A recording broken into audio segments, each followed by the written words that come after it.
الحمد لله نحمده ونستعينه ونستغفره ونعوذ بالله من شرور أنفسنا ومن سيئات أعمالنا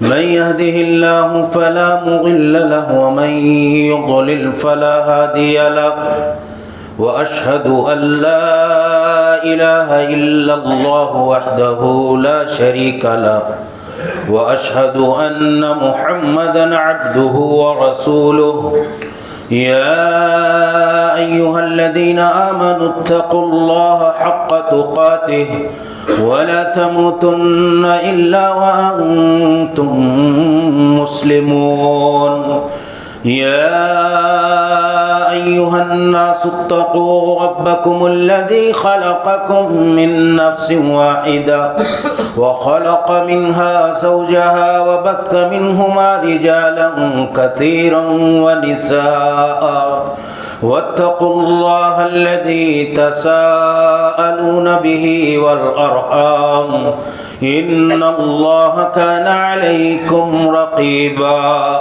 يا أيها الذين آمنوا اتقوا الله وقولوا قولا سديدا يصلح لكم أعمالكم ويغفر لكم ذنوبكم ومن يطع الله ورسوله فقد فاز فوزا عظيما أما بعد فإن خير الحديث كتاب الله وخير الهدي هدي محمد صلى الله عليه وسلم وشر الأمور محدثاتها وكل محدثة بدعة وكل بدعة ضلالة وكل ضلالة في النار. أعوذ بالله السميع العليم من الشيطان الرجيم. بسم الله الرحمن الرحيم. قاف والقرآن المجيد بل عجبوا أن جاءهم منذر منهم فقال الكافرون هذا شيء عجيب أإذا متنا وكنا ترابا ذلك رجع بعيد قد علمنا ما تنقص الأرض منهم وعندنا كتاب حفيظ بل كذبوا بالحق لما جاءهم فهم في أمر مريج أفلم ينظروا إلى السماء فوقهم كيف بنيناها وزيناها وما لها من فروج والأرض مددناها وألقينا فيها رواسي وأنبتنا فيها من كل زوج بهيج تبصرة وذكرى لكل عبد منيب. وقال تعالى وكذلك جعلناكم أمة وسطا لتكونوا شهداء على الناس ويكون الرسول عليكم شهيدا. وعن أبي هريرة رضي الله تعالى عنه قال رسول الله صلى الله عليه وسلم إن الدين يسر لن يشاد الدين أحد إلا غلبه فسددوا وقاربوا وأبشروا. سبحانك لا علم لنا إلا ما علمتنا إنك أنت العليم الحكيم. رب اشرح لي صدري ويسر لي أمري واحلل عقدة من لساني يفقهوا قولي. تمام قسم کی حمد و ثنا عظمت و کبریائی بڑائی و بزرگی خالق کائنات مالک ارض و سماوات اللہ جل شانہ کے لیے لائق اور سزاوار ہے، جو ہمارا آپ کا ساری انسانیت کا تمام مخلوقات عالم کا تن تنہا خالق، مالک، رازق، پالنہار اور پروردگار ہے۔ بعدہ درود و سلام نازل ہو دنیا انسانیت کی سب سے محترم، سب سے مقدس اور سب سے عظیم الشان جماعت انبیاء و رسول علیہم الصلاۃ والتسلیم پر، بالخصوص نبیوں اور رسولوں کے سردار اور سرتاج نبی محترم، رسول معظم، ہادی عالم، رحمت مجسم، نازش عرب و عجم، جناب محمد عربی صلی اللہ علیہ وسلم پر، آپ کے آل و اصحاب پر، ان تمام لوگوں پر جنہوں نے آپ کے دین، آپ کے راستے، طریقے اور لائی ہوئی شریعت کی پیروی کی، سب پر اللہ کی رحمتیں، برکتیں، سعادتیں اور سلامتی نازل ہو، آمین۔ حاضرین گرامی قدر، اسلامی بھائیوں، بزرگوں، نوجوان ساتھیوں، عزیزوں، اسلامی ماں اور بہنوں، خطبہ مسنونہ کے بعد قرآن مقدس کی سورۃ البقرہ کی ایک آیت میں نے آپ کے سامنے پڑھی ہے۔ قرآن کریم میں اور رسول گرامی صلی اللہ علیہ وسلم نے اپنی احادیث میں امت اسلام اور امت محمدیہ کے کئی ایک امتیازی اوصاف اور خصائص بیان فرمائے ہیں۔ کئی الگ امتیازات اللہ رب العالمین نے، کئی ایک الگ خصوصیتیں اس امت محمدیہ کو عطا کی۔ انہی میں سے اللہ تعالیٰ نے بڑے واضح لفظ میں مخاطب کرتے ہوئے کہا، کنتم خیر امہ، تم اس دھرتی اور روئے زمین کے سب سے بہترین اور سب سے بہترین لوگ ہو، خیر امت ہو۔ اللہ رب العالمین نے تمہیں انسانیت کے لیے اخرجت للناس تأمرون بالمعروف وتنہون عن المنکر۔ اسی طریقے سے بے شمار خصائص اور امتیازات اللہ تعالیٰ نے امت محمدیہ کو عطا فرمائے۔ اس میں اللہ تعالیٰ نے ایک امتیازی وصف اور ایک امتیازی خوبی اس امت کی یہ بھی بیان فرمائی۔ اللہ تعالیٰ نے کہا کہ ہم نے اس امت کو امت اعتدال بنایا ہے، امت وسط بنایا ہے۔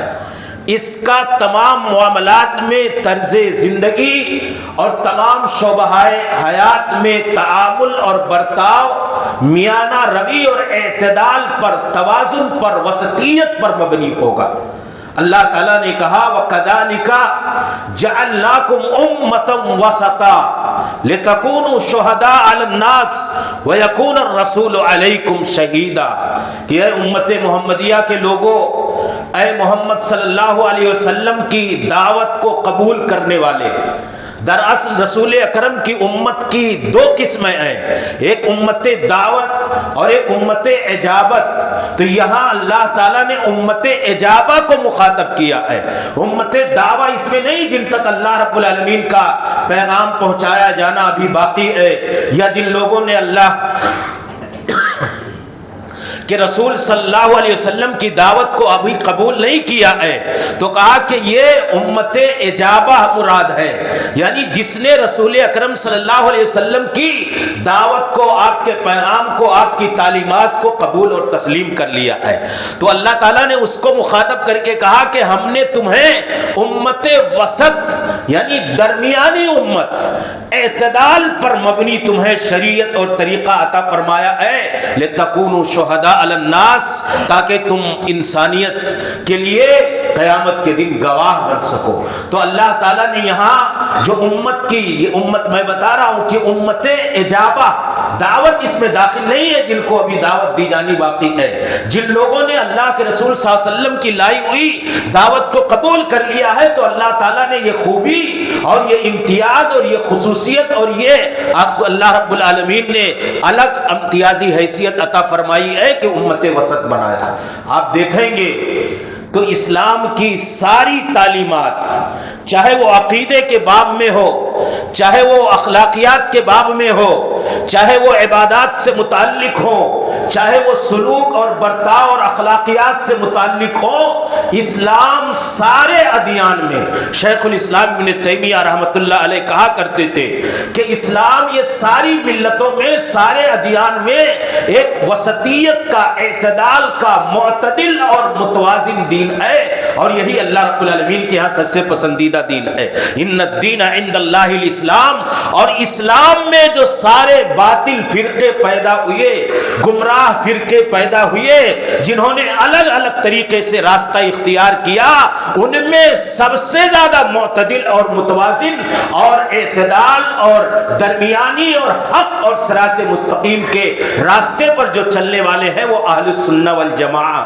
وہ سلف صالحین کے منہج اور صحابہ کرام کے نقش قدم پر چلنے والے لوگ ہیں۔ اور اللہ رب العالمین کو میرے بھائیوں قرآن کریم کی تعلیمات پر آپ غور کریں گے، رسول اکرم صلی اللہ علیہ وسلم کی تعلیمات پر آپ غور کریں گے تو اللہ تعالیٰ کو یہ مطلوب ہے اور یہ محمود صفت ہے، اور یہ بڑی اللہ رب العالمین کے ہاں پسندیدہ خوبی اور امتیاز ہے کہ انسان اپنی عبادات میں، اپنے عقائد میں، اپنے معاملات میں، اپنے اخلاقیات میں، اپنے سلوک و برتاؤ میں، اپنے طرز زندگی میں، اپنے خرچ اور انفاق اور دنیا کے سارے معاملات میں قرآن کریم کی جب ہم تعلیمات پڑھیں گے تو یہ نمایاں طور پر نظر آئے گا کہ اللہ رب العالمین کو یہ بات پسندیدہ ہے کہ ہمارا راستہ میانہ روی کا راستہ ہو، ہمارا راستہ اعتدال کا راستہ ہو، ہمارا راستہ بیچ کا راستہ ہو، ہمارا راستہ وہ خیر کا راستہ ہو جو اللہ رب العالمین کو پسند ہے۔ تو آپ دیکھیں سارے مسائل میں ابھی ہم دعا کرتے ہیں نماز میں صراط مستقیم کی، تو یہ صراط مستقیم کی جو دعا ہے دراصل یہ میانہ روی وسطیت کی دعا ہے، اعتدال کی دعا ہے۔ رسول اکرم صلی اللہ علیہ وسلم نے ایک موٹی لکیر کھینچی اور اس کے دائیں اور بائیں کئی لکیریں کھینچی، کہا کہ یہ دائیں اور بائیں جو لکیریں ہیں ان لکیروں پر طرح طرح کے گمراہ کرنے والے شیاطین بیٹھے ہوئے ہیں، اگر اس سیدھے راستے سے صراط مستقیم سے بھٹک کر کے کوئی یہ دائیں بائیں والے پگڈنڈیوں پر جائے گا تو گمراہ ہو جائے گا، وہ ہلاکت کے راستے پر چلا جائے گا۔ تو یہ بیچ کا جو راستہ ہے یہ اعتدال کا راستہ، یہی صراط مستقیم کا راستہ ہے۔ اللہ تعالیٰ نے کہا وَأَنَّ هَذَا صِرَاطِي مُسْتَقِيمًا فَاتَّبِعُوهُ کہ اے رسول گرامی آپ کہیے کہ میرا یہی راستہ صراط مستقیم کا راستہ ہے، فَاتَّبِعُوهُ اسی راستے پر چلو، وَلَا تَتَّبِعُوا السُّبُلَ پگڈنڈیوں پر اور یہ جو مختلف راستے ہیں تم ان کی پیروی نہ کرو، فَتَفَرَّقَ بِكُمْ عَنْ سَبِيلِهِ تم سیدھے راستے سے اگر صراط مستقیم کو چھوڑ دو گے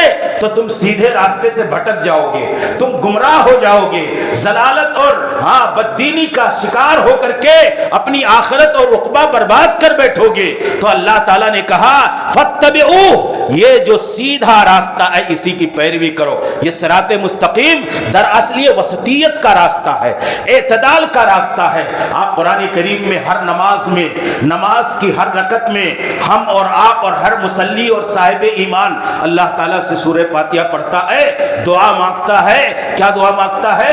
اہدنا الصراط المستقیم صراط الذین انعمت علیہم غیر المغضوب علیہم ولا الضالین۔ تین نقطے اس آیت کریمہ کے اندر، ایک تو دعا مانگی کس بات کی؟ صراط مستقیم کی۔ یہ صراط مستقیم کن کا راستہ ہے؟ یہ بھی کہتا صراط الذین انعمت علیہم، اللہ جن پر تیرا انعام ہوا، تیرے انبیاء، تیرے رسول، تیرے صدیقین، تیرے شہداء، تیرے صلحاء، تیرے اولیاء، تیرے اتقیاء پرہیزگار بندے یہ تیری نگاہ میں پسندیدہ اور محبوب ترین قرار پائے، تیرے انعام اور تیری خوشیوں کے حقدار ٹھہرے، اللہ تعالیٰ اس راستے پر ہمیں چلنے کی توفیق عطا فرما۔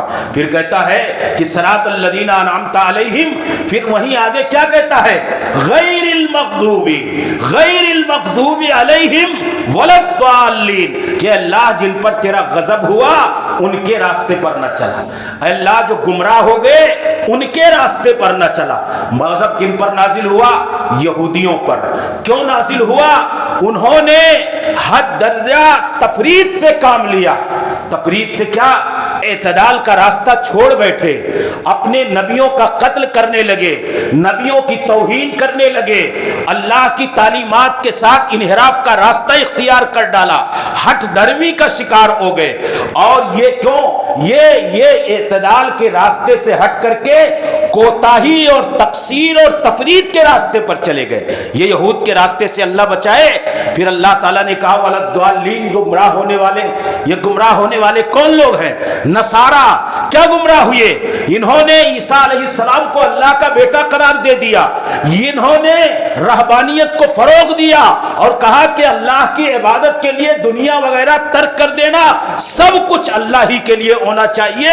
رہبانیت کی بات کرنے لگے تو کہا یہ افراط کا شکار ہو گئے، مجاوزت الحد، یہ مبالغے کا شکار ہو گئے، دین میں غلو کا شکار ہو گئے۔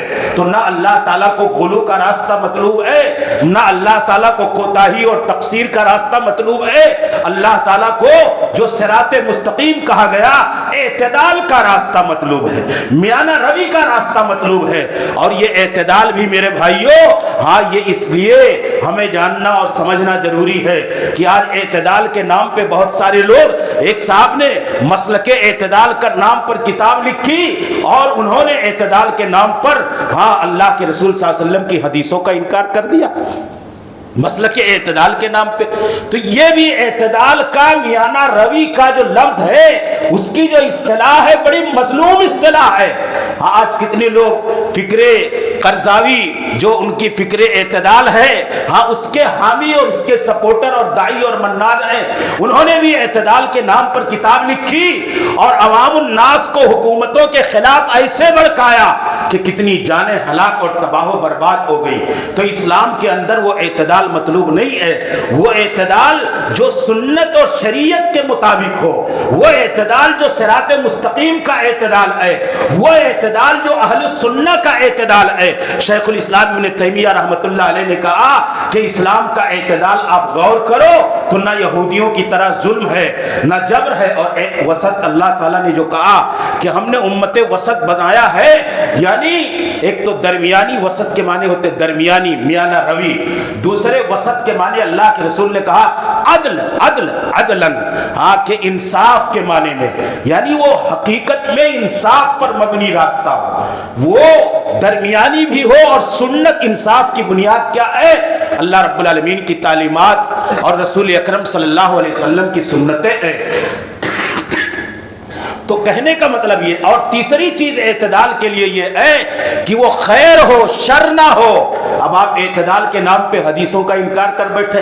آج دنیا میں جو باطل فرقے، گمراہ فرقے پیدا ہوئے، وہ سب اعتدال کے نام پہ، لیکن ان کے ہاں وہ پیمانے نہیں رہے جو اللہ رب العالمین کو مطلوب ہے۔ تو اعتدال کہنے کا مطلب یہ ہے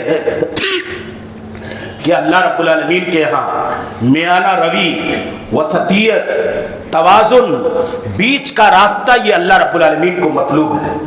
آپ اسلامی تعلیمات میں دیکھیں گے رسول اکرم صلی اللہ علیہ وسلم نے خود کہا دین میں نہ تو کوتاہی کی کوئی گنجائش ہے، کمی کرنے کی کوئی گنجائش ہے، اور نہ حد سے زیادہ آگے بڑھنے کی کوئی گنجائش ہے، چاہے وہ عبادات کے معاملے میں ہو، چاہے وہ اخلاقیات کے معاملے میں ہو، چاہے وہ اللہ رب العالمین کی بندگی کے معاملے میں ہو۔ رسول اکرم صلی اللہ علیہ وسلم نے کہا کہ ان الدین یسر، یہ دین اسلام بہت آسان ہے۔ اللہ نے اصولی طور پر بھی ذکر کیا، یرید اللہ بکم اليسر ولا یرید بکم العسر، اللہ تعالیٰ تمہارے ساتھ آسانی چاہتا ہے، سختی میں اپنے آپ کو اعتدال اور میانہ روی سے آگے بڑھ کر کے وسطیت کا راستہ چھوڑ کر کے تم آگے بڑھ کر کے اپنے آپ کو مشکل اور تنگی میں نہ ڈالو۔ یہ اللہ رب العالمین کو مطلوب نہیں ہے، آسان ہے یہ دین۔ ان الدین یسر، یہ دین اسلام بڑا آسان دین ہے۔ پھر رسول اکرم نے کہا لن یشاد الدین احد الا غلبہ، کہا جو دین میں آدمی سختی کرتا ہے، چاہے وہ عبادات میں ہو، چاہے وہ معاملات میں ہو، چاہے وہ اخلاقیات میں ہو، الا غلبہ، وہ آدمی مغلوب ہو جاتا ہے، تھک ہار کر کے بیٹھ جاتا ہے۔ جو میانہ روی، اعتدال اور وسطیت کا راستہ چھوڑ کر دین میں سختی کا راستہ اختیار کرتا ہے وہ آدمی مغلوب تھک ہار ہو کر کے بیٹھ جاتا ہے۔ اللہ کے رسول نے کہا فسددوا وقاربوا وابشروا کہ اے لوگوں تم درمیانی راستہ اختیار کرو، اعتدال کا راستہ اختیار کرو، بیچ کا راستہ اختیار کرو اور دین اسلام کے قریب تر رہو، اور تم اللہ رب العالمین کے دین میں سختی پیدا کرنے کی کوشش نہ کرو۔ تو اس لیے میرے بھائیوں رسول اکرم نے کہا کہ درمیانی راستہ اختیار کرو اور غلو سے بھی، حد سے زیادہ آگے بڑھنے سے بھی اپنے آپ کو بچا کر کے رکھو۔ کہ ایاکم الغلو ایاکم الغلو ایاکم الغلو فانما اہلک من کان قبلکم الغلو فی الدین۔ رسول اکرم نے کہا کہ تم حد درجہ میری امت کے لوگوں آگے بڑھنے سے، ہاں تجاوز کرنے سے، مبالغہ سے، درمیانی اور اعتدال کا اور وسطیت کا راستہ چھوڑ کر کے آگے جانے سے تم اپنے آپ کو بچا کر کے رکھو۔ تم سے پہلی امتیں جو ہلاک ہوئیں، تباہ ہوئیں، وہ اسی بنا پر کہ انہوں نے اپنے نبیوں کی شان میں، اپنے رسولوں کی شان میں، اپنی عبادات میں غلو کا راستہ اختیار کیا۔ رسول اکرم نے کیا کہا؟ کہا عیسیٰ ابن مریم کو، عیسیٰ علیہ السلام کے ماننے والوں نے جو اللہ نے نبی اور رسول بنایا تھا، اعتدال کا راستہ یہ تھا کہ انہیں اللہ کا بندہ اور اللہ کا رسول مانتے۔ اللہ کے رسول نے کہا کلمتہ القاہا الی مریم، ایک کلمہ ہے اللہ تعالیٰ کا، انہیں اللہ رب العالمین نے پیدا کیا، بس اللہ کے بندے اور اس کے رسول ہیں، یہ تمہارا ایمان ہونا چاہیے تھا۔ نصرانیوں نے کیا کیا؟ عیسائیوں نے کیا کیا؟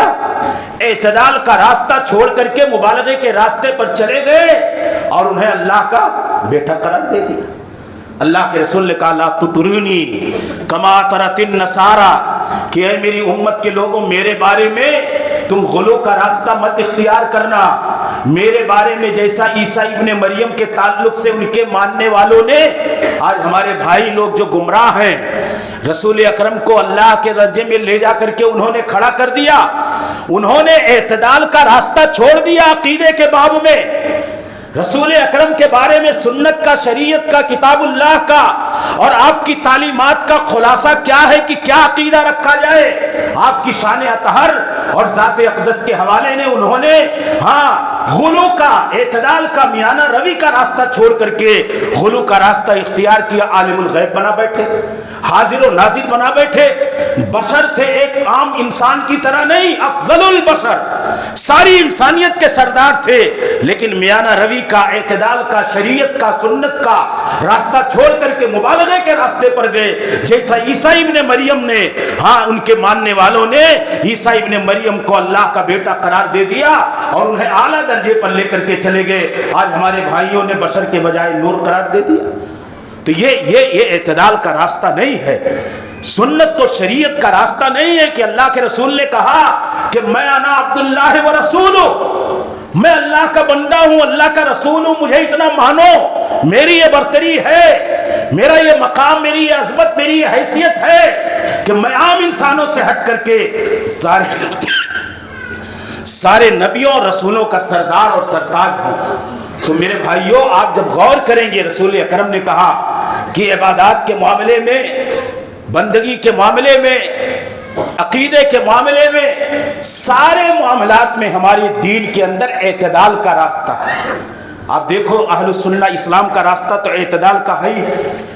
اسی طرح شیخ الاسلام ابن تیمیہ رحمۃ اللہ علیہ نے جو ذکر کیا کہ اہل السنہ والجماع، اہل الحدیث، ان کا بھی مسلک اعتدال ہے۔ دو مثالیں میں دیتا ہوں عقیدے کے باب میں کہ صفات کے، اللہ رب العالمین کی صفات کے بارے میں ایک فرقہ ہے معطلہ، جہمیہ اور مشبہہ۔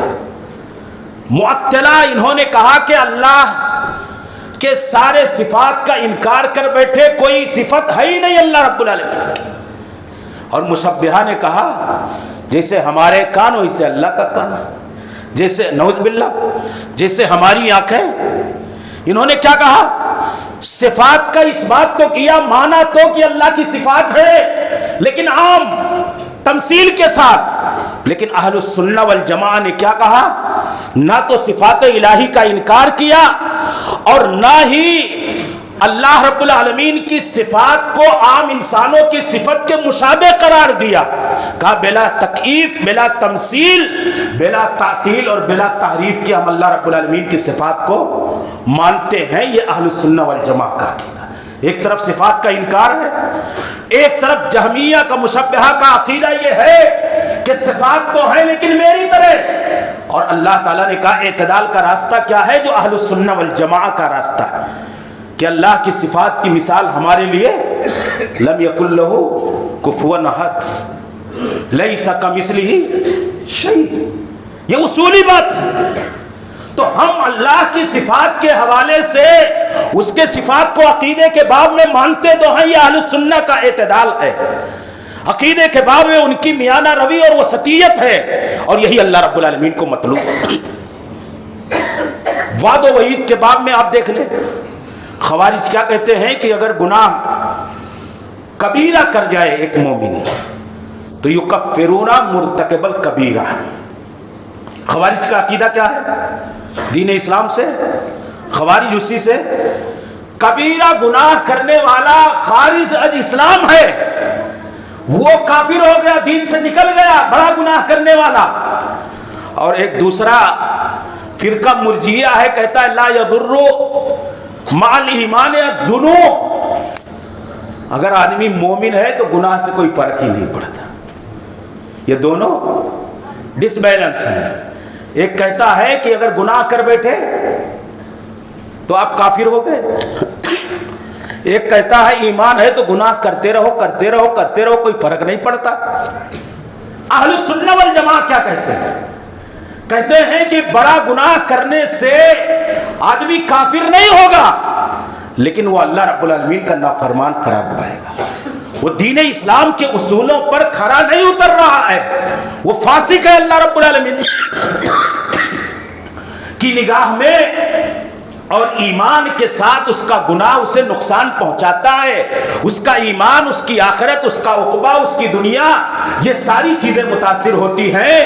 تو یہ عقیدے کے باب میں اہل السنہ والجماعہ کا اعتدال اور ان کی وسطیت اور میانہ روی ہے۔ ساری مثالیں دینے کا موقع نہیں ہے میرے بھائی۔ رسول گرامی کے بارے میں نے ذکر کیا کہ رسول نے کہا کہ اللہ کے بارے میں بدعقیدگی کا شکار مت ہو، غلو مت کرو، اور اللہ کے رسول کے بارے میں، صحابہ کرام کے بارے میں دیکھ لیجئے کہ اہل السنہ والجماعہ کا جو عقیدہ ہے، ہاں سب سے معتدل، متوازن اور وسطیت پر مبنی عقیدہ ہے۔ کتنے لوگ صحابہ کرام کو کہاں اہل بیت کی محبت کے نام پر کیا کیا کر ڈالتے ہیں، نوافذ کا عقیدہ دیکھ لیجئے۔ اور کچھ لوگ رسول اکرم صلی اللہ علیہ وسلم کے صحابہ کی شان میں توہین اور گستاخی کرتے ہوئے انہیں گستاخ اور دین کا غاصب اور کفر کے راستے پر لے جا کر کے پہنچا دیتے ہیں، لیکن صحابہ کرام کے بارے میں اعتدال کا عقیدہ، وسطیت کا عقیدہ، میانہ روی کا عقیدہ، یہ اہل السنہ والجماعہ، اہل الحدیث اور سلف صالحین کا عقیدہ ہے میرے۔ تو عقیدے کے باب میں یہ دین اسلام کے اندر میانہ روی مطلوب ہے، اور امت وسط جو اللہ نے بنایا، اہل السنہ والجماعہ اس وسطیت اور اعتدال اور توازن کے راستے پر قائم ہے۔ اور اسی طریقے سے عبادات کے باب میں آپ جب دیکھیں گے تو آپ کو نظر آئے گا کہ اللہ کے رسول نے کیا کہا کہ آدمی بہت زیادہ دین میں سختی سے کام نہ لے، اللہ کی عبادت بھی کرے، رہبانیت نہیں ہے، اور نہ یہ ہے کہ دنیا چھوڑ دے، سارا سب کچھ اللہ ہی کی عبادت میں لگا دے، یا اللہ کی عبادت چھوڑ کر کے دنیا ہی کماتا رہے۔ اللہ نے کیا سکھایا؟ دعا مانگے، ربنا آتنا فی الدنیا حسنہ وفی الآخرۃ حسنہ، دنیا میں بھی خیر ہو، آخرت میں بھی خیر ہو۔ یہ اعتدال کی ایک بات ہے اللہ تعالیٰ نے سکھلائی ہے کہ انسان کا، ایک مومن کا، ہاں اس کا طرز زندگی اس حیثیت سے گزرے کہ وہ اپنی دنیا کے بارے میں بھی فکر مند رہے اور آخرت کے بارے میں بھی فکر مند رہے، آخرت کے لیے دنیا کو چھوڑ کر کے گوشے تنہائی میں رہبانیت کا راستہ نہ اختیار کر لے، اور ایسا بھی نہ ہو کہ سب کچھ چھوڑ کر کے قدم مکمل طور پر دنیا داری کی زندگی گزارنے لگے۔ اللہ کے رسول صلی اللہ علیہ وسلم کے صحابہ کی زندگیوں میں دیکھو گے کہ جب وہ آئے اور انہوں نے کہا کہ ہم بہت زیادہ عبادت کرنا چاہتے ہیں، اعتدال کے راستے سے بھٹکنے لگے، تو اللہ کے رسول نے کہا نہیں، دین اسلام کے اندر عبادت میں بھی اعتدال اور میانہ روی لازم اور ضروری ہے۔ لازم اور ضروری ہے. آپ غور کریں, 3 لوگ آئے, جاء رہط من اصحاب رسول اللہ الی بعض ازواج النبی, کسی بیوی کے پاس چند لوگ, 3 لوگ کہا جاتا ہے, آئے رسول اکرم صلی اللہ علیہ وسلم کے گھر. رسول اکرم صلی اللہ علیہ وسلم موجود نہیں تھے. انہوں نے کہا, پوچھا کہ رسول اکرم کی عبادت کا کیا حال ہے, کیسے آپ عبادت کرتے ہیں, کیا پڑھتے ہیں؟ تو لوگوں کو بتایا گیا کہ اللہ کے رسول کے معمولات یہ ہیں, طریقہ یہ ہے, عبادت کا اسلوب اور انداز یہ ہے, اتنا اتنا پڑھتے ہیں. تو انہوں نے کہا, اینا نحن من النبی, ہم کہاں اور رسول اکرم صلی اللہ علیہ وسلم کا, قد غفر له ما تقدم من ذنبه وما تاخر. رسول اکرم صلی اللہ علیہ وسلم کے تو گزشتہ اور آئندہ سارے گناہ معاف کر دیے گئے. کأنہم تقالوها, راوی بیان کرتے ہیں کہ انہوں نے رسول اکرم کی عبادت کو کم تر سمجھا, یعنی جو بتایا گیا انہیں کہ آپ ایسا ایسا کرتے ہیں, تو انہوں نے کہا آپ تو کم عبادت کرتے ہیں, شاید اس لیے کم کرتے ہیں کہ اللہ تعالیٰ نے آپ کے سارے گناہ بخش دیے, ہم کہاں, ہم تو عام انسان ہیں, ہمیں زیادہ عبادت کرنی چاہیے, آپ کی عبادتیں کم ہیں. جانے لگے. رسول اکرم صلی اللہ علیہ وسلم کی عبادت کو کم آنکھ کر کے, انہوں نے کم سمجھ کر کے, ایک نے کہا انا اصوم ولا افطر ابدا, میں کیا کروں گا, ہمیشہ روزہ رکھوں گا اور کبھی افطار کروں گا ہی نہیں. دوسرے نے کہا انا اصلی ولا ارقد, اقوم اللیل ولا ارقد, کہ میں رات بھر پوری رات نمازیں پڑھوں گا اور میں راتوں کو سوؤں گا نہیں. کیا کہا, ہمیشہ روزے رکھوں گا. دوسرے نے کیا کہا, رات بھر پوری رات سوؤں گا نہیں. یہ اعتدال ہے. اللہ کو یہی مطلوب ہے کہ بندہ نہ سوئے, رات بھر عبادت کرے. اللہ کو یہی مطلوب ہے کہ وہ سال و مال روزے کی حالت میں زندگی گزارے. یہ اعتدال ہے نہیں. ایک نے کہا انا لا اتزوج النساء واعتزل النساء, میں شادی نہیں کروں گا, عورتوں سے ہمیشہ ہمیشہ کے لیے الگ ہو جاؤں گا. رسول اکرم صلی اللہ علیہ وسلم نے بلایا اور ڈانٹا اور تقریر کی صحابہ کرام کے مجمع میں کہ میں نے سنا ہے کہ کسی نے ایسا ایسا کہا ہے کہ میں خالی روزہ رکھوں گا اور روزہ چھوڑوں گا ہی نہیں, میں رات رات نمازیں پڑھوں گا, سوؤں گا ہی نہیں, میں بیوی کے قریب نہیں جاؤں گا. رسول اکرم نے کہا, سنو میرے بھائیو, میری سنت, میرا طریقہ, میرا اسوہ, جو اعتدال کا میانہ روی کا طریقہ یہ ہے, انا اصوم و افطر و اصلی و ارقد و اتزوج النساء فمن رغب عن سنتی فلیس منی. کہ میں نماز بھی پڑھتا ہوں اور سوتا بھی ہوں, میں روزہ بھی رکھتا ہوں اور افطار بھی کرتا ہوں, روزے توڑتا بھی ہوں, برابر روزے نہیں رکھتا. پھر اللہ کے رسول صلی اللہ علیہ وسلم نے کہا, میں نے شادیاں بھی کر رکھی ہیں, بیویوں کے بھی پاس جاتا ہوں, اس لیے یہ تمہارا اعلان کہ میں بیوی کے پاس نہیں جاؤں گا, ہمیشہ روزے رکھوں گا اور نماز ہی پڑھتا رہوں گا, سوؤں گا نہیں, تم لوگوں کا یہ عزم و ارادہ درست اور صحیح نہیں ہے. یہ اعتدال سے اور میانہ روی سے اور وسطیت سے ہٹا ہوا راستہ ہے. تم حد سے تجاوز کر رہے ہو, میرے طریقے, میری سنت سے تجاوز کر رہے ہو. فمن رغب عن سنتی فلیس منی, جو میری سنت سے اعراض کرے گا وہ میرے طریقے پر نہیں ہے. یہ عبادت میں اعتدال مطلوب ہے اللہ رب العالمین کو. حضرت زینب تھی, رسول اکرم آئے, کہا حبل ممدود بین الساریتین, ایک دو کھمبوں کے درمیان ایک رسی بنی ہوئی تھی. رسول اکرم نے صحابہ سے پوچھا کہ یہ رسی کیسی ہے؟ کہا کہ یہ زینب ہیں, رات کو جب نماز پڑھتی ہیں تو تھک جاتی ہیں, لمبی لمبی نمازیں پڑھتی ہیں, جب تھک جاتی ہے تو اسی رسی کا سہارا لے کر کے تھوڑا سا آرام کرنے کے لیے کھڑی ہو جاتی ہیں. رسول اکرم صلی اللہ علیہ وسلم نے کہا حلو, اس رسی کو کھول دو, اس رسی کو کھول دو. کہا کہ جب ان کے اندر نشاط رہے, طاقت رہے تو نماز پڑھیں, اور اگر تھک جائیں تو جا کر کے بیٹھ جائیں. اللہ رب العالمین کو یہ مطلوب نہیں ہے کہ رسی کے سہارے سے کھڑے ہو کر کے نماز کی ادائیگی کریں. یہ اللہ رب العالمین کی ہاں عبادتوں میں اتنے مبالغے اور اتنے غلو اور اتنی مشقت اور حد سے آگے بڑھنے کی ضرورت نہیں. یہ اعتدال ہے اسلام کا عبادات کے اندر.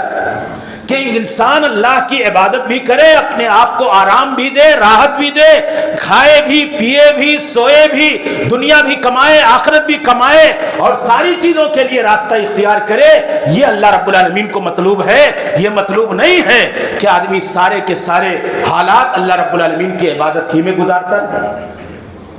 یہ کیا ہے؟ یہ اعتدال کا راستہ نہیں ہے۔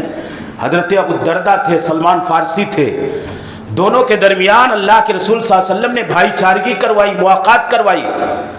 بہت عجیب مثال تھی۔ کہا ایک دن حضرت سلمان فارسی ابو الدرداء سے ملنے کے لیے گئے، تو ان کے گھر پہ پہنچے تو جب بیوی کو دیکھا، تو ایک بیوی جس کے پاس شوہر ہو، بنا سنگار کر کے رہتی ہو، اس کا الگ انداز ہوتا، تو بیوی کی طرف ان کے شوہر کی کوئی توجہ نہیں تھی۔ تو اسے عجیب و غریب کیفیت میں ابو الدرداء کی بیوی کو سلمان نے دیکھا رضی اللہ تعالیٰ عنہما، تو کہا یہ کیا بات ہے؟ تو کہا کہ یہ آپ کے بھائی جن میں اللہ کے رسول نے آپ سے بھائی چارگی کروائی ہے، یہ ہمیں اپنی بیوی کی طرح توجہ نہیں دیتے، ہماری طرف ان کا کوئی میلان نہیں رہتا، ہر دم عبادت، ہر دم بندگی، ہر دم نماز، ہر دم روزہ۔ تو حضرت سلمان فارسی رضی اللہ تعالیٰ عنہ نے بلایا اور انہیں کہا کہ کیا بات ہے؟ کہا آئیے ساتھ میں کھانا کھایا جائے۔ تو انہوں نے کہا میں روزے سے ہوں۔ کہا چلیے سویا جائے، رات کے وقت باری آئی تو کہا میں عبادت کرنے جا رہا ہوں۔ تو حضرت سلمان فارسی نے انہیں ایک حدیث سنائی رسول اکرم صلی اللہ علیہ وسلم کہ اے ابو الدرداء سنو، اِنَّا لِجَسَدِكَ عَلَيْكَ حَقًّا وَإِنَّا لِزَوْجِكَ عَلَيْكَ حَقًّا۔ کہا اے سلمان، اے ابو الدرداء سنو، تمہارا جس طریقے سے یہ تم معمول اختیار کر رہے ہو یہ درست نہیں ہے۔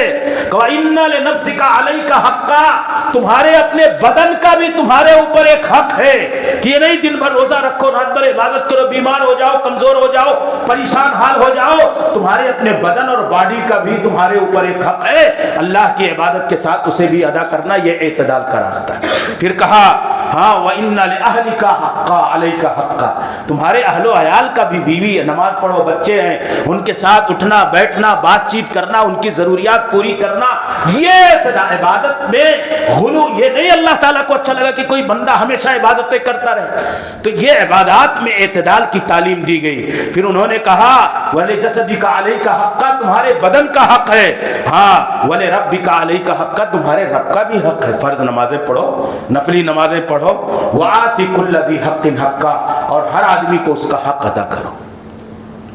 حضرت معاذ ابن جبل جاتے تھے، نماز پڑھتے تھے، اعتدال دیکھیے عبادتوں میں، اللہ تعالیٰ نے کسی بھی حال میں گنجائش نہیں چھوڑی رسول اکرم صلی اللہ علیہ وسلم نے کہ ایک آدمی اعتدال اور میانہ روی کا راستہ چھوڑ کر کے عبادات میں بھی آگے بڑھے اور سوچے میں نیکی کا راستہ اختیار کر رہا ہوں۔ حضرت معاذ بن جبل رسول اکرم کے پاس نماز پڑھتے، پھر جاتے اپنی قوم کی امامت کرواتے۔ ایک دن گئے، تھوڑا تاخیر سے پہنچے، عشاء کی نماز پڑھانے لگے، عشاء کی نماز میں سورہ بقرہ کی تلاوت شروع کر دی۔ اب ایک آدمی ہے، وہ اونٹ لے کر کے پانی نکالتا ہے، کام کرتا ہے، مزدوری کرتا ہے، محنت کرتا ہے، تھکا مادہ ہے، وہ آدمی سورہ بقرہ کی تلاوت کا کچھ حصہ سننے کے بعد اکتا گیا، نماز چھوڑ کر کے نکل گیا۔ لوگوں نے کہا نافقت فلان ہے، فلاں تم منافق ہو گئے کیا؟ یعنی صحابہ کے یہاں تصور یہی تھا کہ جو جماعت کے ساتھ نماز نہ پڑھے وہ آدمی منافق ہے، جو جماعت کے ساتھ نماز نہ پڑھے وہ منافق کے یہاں شمار ہوتا تھا، منافق کی گنتی ہوتی تھی اس کی۔ کہا کہ نافقت فلان ہے، فلاں تم منافق ہو گئے؟ کہا نہیں، میں منافق نہیں ہوا، ہم لوگ محنت مزدوری کرنے والے لوگ، جفا کش لوگ، تھکے ماندے ہیں۔ معاذ ابن جبل اتنی لمبی سورت پڑھانے لگے، ہمیں گھبراہٹ ہوئی، مکتا کر کے میں بھاگ آیا۔ رسول اکرم صلی اللہ علیہ وسلم کو یہ بات معلوم ہوئی، معاذ ابن جبل کو بلایا اور کہا افتان انت، افتان انت، اے معاذ تم لوگوں کو فتنے میں ڈال رہے ہو۔ اس آدمی کو نہیں ڈانٹا، یعنی نماز بھی پڑھاؤ تو کہا تمہارے پیچھے بوڑھے ہوتے ہیں، تمہارے پیچھے عورتیں ہوتی ہیں، تمہارے پیچھے ضرورت مند ہوتے ہیں، تمہارے پیچھے خواتین ہوتی ہیں، تمہارے پیچھے بچے ہوتے ہیں، کمزور ہوتے ہیں، تم لوگوں میں فتنہ کیوں پیدا کر رہے ہو؟ کیوں لوگوں کو فتنے میں ڈال رہے ہو؟ افتان انت، یہی لفظ ہے رسول اکرم صلی اللہ علیہ وسلم کے۔ کس بات پر؟ نماز انہوں نے لمبی کر دی، اعتدال سے ہٹ گئے۔ تو عبادات میں اللہ رب العالمین کو میانہ روی مطلوب ہے میرے بھائی۔ اسی طریقے سے آپ دیکھیں تو معاملات میں شریعت کس طرح سے میانہ روی کو، اعتدال کو، وسطیت کو لازم قرار دیتا ہے۔ ایک مثال میں دیتا ہوں، ایک حائضہ عورت، امام بخاری رحمۃ اللہ علیہ نے ذکر کیا کہ اسلام کس قدر معتدل ہے معاملات کے باب میں، معاشرت کے باب میں، شادی بیاہ طلاق زندگی کے تمام معاملات میں۔ ایک حائضہ عورت، یہود کیا کرتے ہیں، اسے گھر سے بائیکاٹ کر دیتے ہیں، اس کے ہاتھ کا بنایا ہوا کھانا ان کے لیے جائز نہیں، نہ اس کے پاس بیٹھیں گے، نہ وہ اس کو گندگی کی کہا۔ قرآن کریم میں کہتے ہیں نا، اللہ تعالیٰ نے کہا کہ یہ آئے ہیں پوچھنے کے لیے، سلونک عن المحیض قل ہوا اذن فاعتزلوا النساء۔ ہاں گندگی ہے، لیکن اس عورت کو گندگی مان لینا، گھر کے کونے میں بیٹھا دینا، یہ کن کا کام ہے؟ یہودیوں کا۔ یہ آگے نکل گئے، اس کے ساتھ برائی کرنا، ناروا سلوک کرنے میں حد سے آگے نکل گئے۔ نصرانیوں کا معاملہ حائضہ عورت سے کیا ہے؟ کہا کہ نصرانیوں کا معاملہ یہ ہے کہ وہ کچھ بھی نہیں سمجھتے۔ کہا جیسے حیض کے علاوہ دنوں میں خاتون سے مجامعات کرنا، وطی کرنا، ہم بستر ہونا درست اور جائز ہے، ایسے حالت حیض میں بھی ان کے ساتھ درست ہے۔ ایک کیا کر رہا ہے؟ یہود کی جماعت کے لوگ کیا کر رہے ہیں؟ بائیکاٹ۔ ایک کہہ رہے ہیں کوئی فرق نہیں۔ اسلام کا اعتدال دیکھیے، اسلام کہتا ہے، رسول اکرم صلی اللہ علیہ وسلم نے کہا اجعلوا کل شیء الا النکاح۔ اس کے ہاتھ کا بنایا ہوا کھانا بھی کھاؤ، اس کے ساتھ بیٹھو بھی، سوائے مجامعات کے، ہم بستر ہونے کے، اس کی تمہیں گنجائش نہیں ہے۔ جب رسول اکرم نے یہ حدیث صحابہ کرام کو بیان فرمائی تو یہودی چلانے لگے، کہا ما یرید ھذا الرجل، یہ تو کہتا ہے ان حائضہ عورتوں کے ہاتھ کا بنایا ہوا کھانا کھاؤ، ان کے پاس بیٹھو، ان کے ہاتھ کا پانی پیو۔ یہ آدمی چاہتا کیا ہے؟ ہمارے ہر معاملات میں یہ آدمی ہم یہودیوں کی مخالفت کرتا، وہ چلانے لگے۔ تو یہاں ان کا راستہ تجاوز کا راستہ ہے، ان کا راستہ تفرید کا راستہ، نصرانیوں کا راستہ، اور یہود کا راستہ افراط کا راستہ، اور اعتدال اور وسطیت کا راستہ اسلام کا راستہ ہے۔ آپ انفاق میں غور کریں، خرچ کرنے میں، چلنے میں، اللہ تعالیٰ نے کیا کہا؟ وقصد فی مشیک، اپنے چلنے میں بھی تم۔ رسول اکرم کو دیکھو، آپ کی نماز معتدل ہوتی تھی، صحابی بیان کیا کرتے ہیں، آپ کا خطبہ معتدل ہوتا تھا، حتیٰ کہ دین کی دعوت میں بھی اعتدال کی پوری رعایت کی گئی۔ اور یہاں تک کہا گیا کہ عبداللہ ابن مسعود سے کسی نے کہا کہ آپ مجھے روزانہ درس دیا کریں، حدیث سناتے تھے جمعرات کے دن۔ تو انہوں نے کہا کہ اگر میں روزانہ تمہیں حدیث سنایا کروں گا تو مجھے ڈر ہے جیسے اللہ کے رسول کو ہم لوگوں کے بارے میں ڈر تھا کہ تم لوگ تھک جاؤ گے۔ یعنی اعتدال کا راستہ دین کی دعوت میں بھی، آج پوری رات جلسے ہوتے ہیں، قصے کہانیاں، تھکے گھومے، اس کو دین کا کام انجام دیا جاتا ہے۔ اعتدال کا راستہ تبلیغ دین میں بھی۔ عبداللہ ابن مسعود کیا کہتے ہیں؟ کہہ رہے ہیں کہ مجھے ڈر ہے کہ تم لوگ گھبرا جاؤ گے، تھک جاؤ گے، اوب جاؤ گے، اگر روز روز میں تم کو حدیثیں سنایا کروں گا۔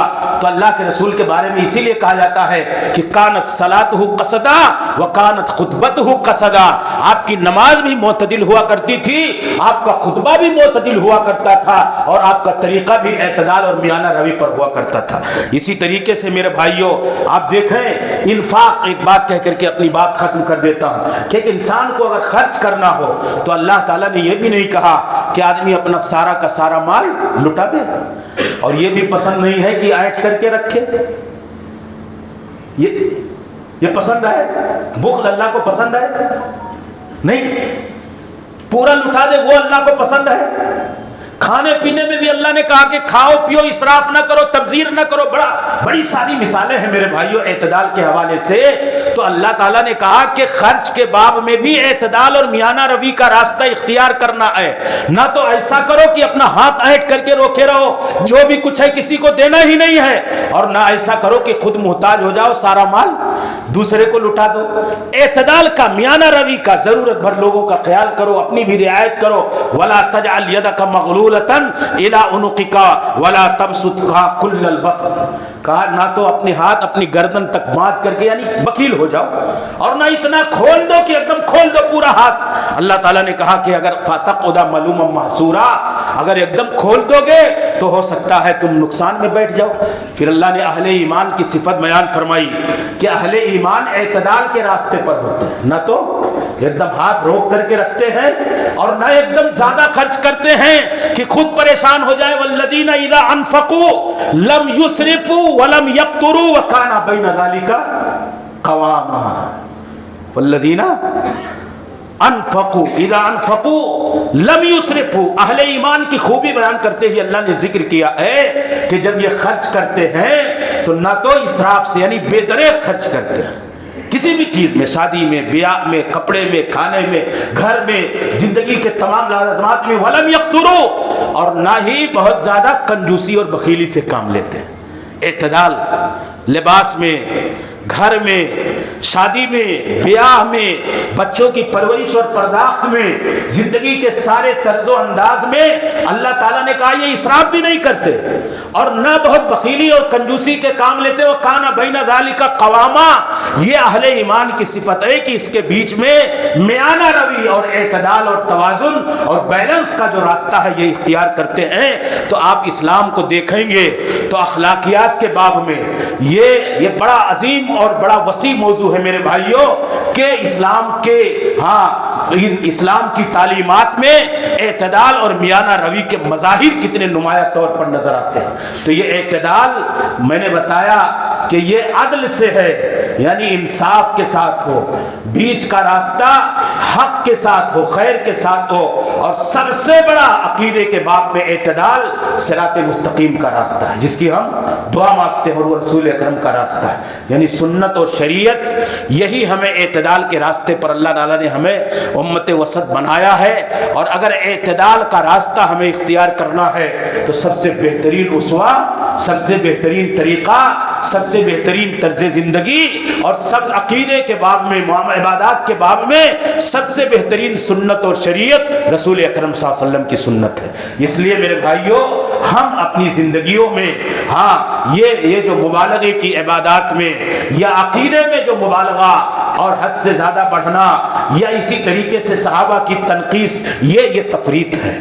کچھ لوگ صحابہ کرام کی تنقیص کرتے ہیں, کچھ لوگ صحابہ کرام کے بارے میں مبالغہ آرائی کرتے ہیں. دونوں چیزیں نہیں. اعتدال کا جو عقیدہ اور ایمان اللہ تعالیٰ نے سکھایا ہے ہم اس عقیدے پر جمے اور ڈٹے رہیں. اور ہمارا دین دین اعتدال ہے, ہمارا دین دین آسان ہے, ہمارا دین دین وسطیت ہے, ہمارا دین دین توازن ہے.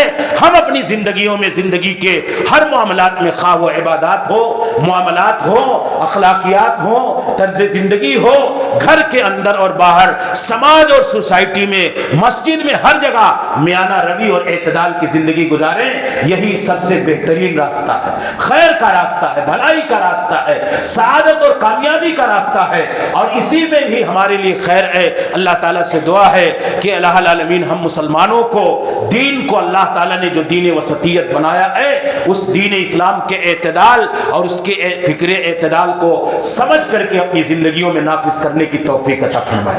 ہمیں عقیدہ, ایمان اور عبادات اور اخلاقیات, معاشرت اور معاملات, زندگی کے سارے مسائل میں میانہ روی اور اعتدال کے راستے پر چل کر کے دین اسلام کی ان خصائص کی بنیادوں پر جینے اور رہنے کی توفیق عطا فرمائے. اللہ تعالی ہمیں امت وسط بنا کر کے زندہ رہنے کی توفیق عطا فرمائے. اللہ ہمارا خاتمہ فرمائے تو امت وسط بنا کر کے اس دنیا سے خاتمہ فرمائے. اللہ رب العالمین دنیا جہان میں جہاں کہیں مسلمان مجبور مقہور ہیں, اے اللہ اسلام اور مسلمانوں کی مدد فرما, اللہ اسلام اور مسلمانوں کی حفاظت فرما, اللہ اسلام اور مسلمانوں کو اس دنیا میں عزت و غلبہ کے ساتھ رہنے کی توفیق عطا فرما. اللہ اپنے اس وطن عزیز ملک ہندوستان کے اندر اپنے دین شریعت کی آزادی کے ساتھ, دین پر عمل اور اس کی دعوت کی آزادی کے ساتھ سارے مسلمانوں کو عزت و سربلندی کے ساتھ جینے اور زندگی گزارنے کی توفیق عطا فرما. اللہ رب العالمین ہمیں بخش دے, ہمارے والدین کو بخش دے, اور اور تمام اہل ایمان کو بخش دے یا اللہ، خاتمہ ہو تو اسلام اور ایمان پر ہو، موت آئے تو توحید اور سنت پر آئے، آمین۔ وآخر دعوانا الحمدللہ رب العالمین، استغفر اللہ لی ولکم ولسائر المسلمین۔